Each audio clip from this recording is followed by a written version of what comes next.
the kind of pain you can't explain. No one really saw her anymore. People walked past her on the street like she didn't exist. The bills were piling up. The fridge was empty, and so was she.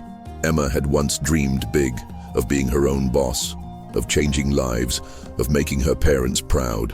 But now she was just trying to survive one more day. She'd lost her job 6 months ago, and with every rejection email, her hope dimmed a little more. The city felt colder, the nights longer, and her faith hanging by a thread. She was invisible to the world, but what she didn't know was that someone was about to see her, really see her. The stranger who didn't look away.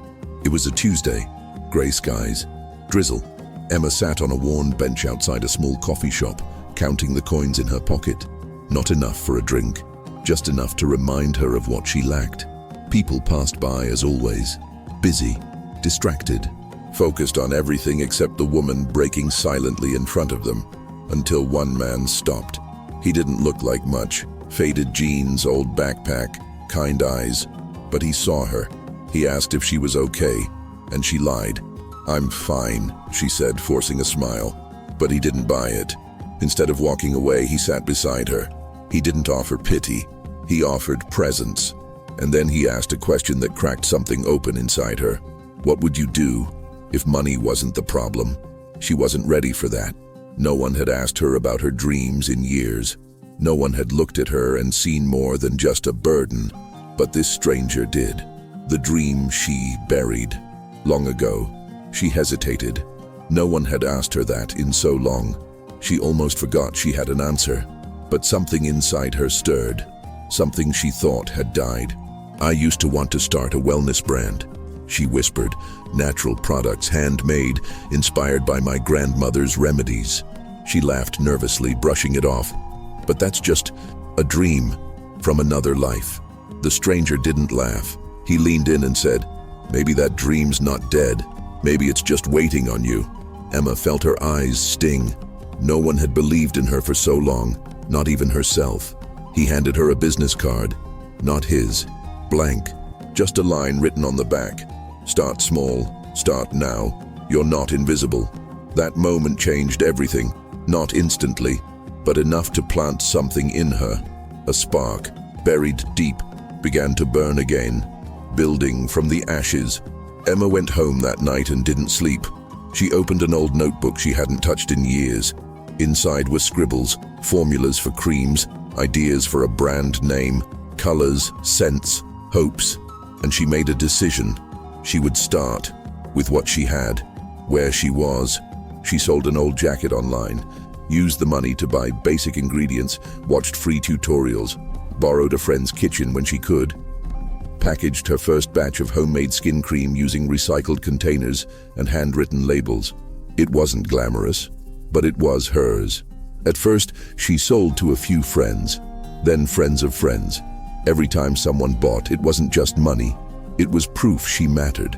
She started filming simple videos on her cracked phone, sharing her story, her products, her healing. People resonated, not because she was perfect, but because she was real. The same woman who once felt invisible was now inspiring others to believe again. When the light comes back, months passed. Orders grew. She reinvested every cent, upgraded her packaging, built a basic website. Still small, but no longer invisible. One morning she received a message. It was from a woman who had been battling depression. She wrote, "Your story, your voice, saved me. I see myself in you. Thank you for not giving up." Emma stared at the screen, tears falling. Not because she was sad, but because for the first time in years, she felt purpose running through her veins. And then came the unexpected call, a feature in a popular blog, then a podcast interview. Then her online store sold out twice. She had no investors, no fancy office, just heart, healing, and hustle. The stranger who sparked it all, she never saw him again.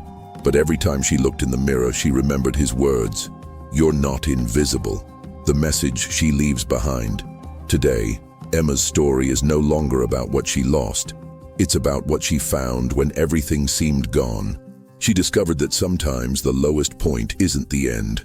It's the beginning of something sacred, a new version of you, forged in fire. Not everyone will see your worth. Not everyone will believe in your dreams. But all it takes is one moment, one spark, one person who sees you. And maybe, just maybe, that person is already inside you. Emma now mentors women who feel like she once did. She tells them, "You're not broken, you're becoming." And every time she speaks, someone else lights up. Because once upon a time she was broken and invisible, until one stranger reminded her, "You're still here for a reason." And she never forgot that again.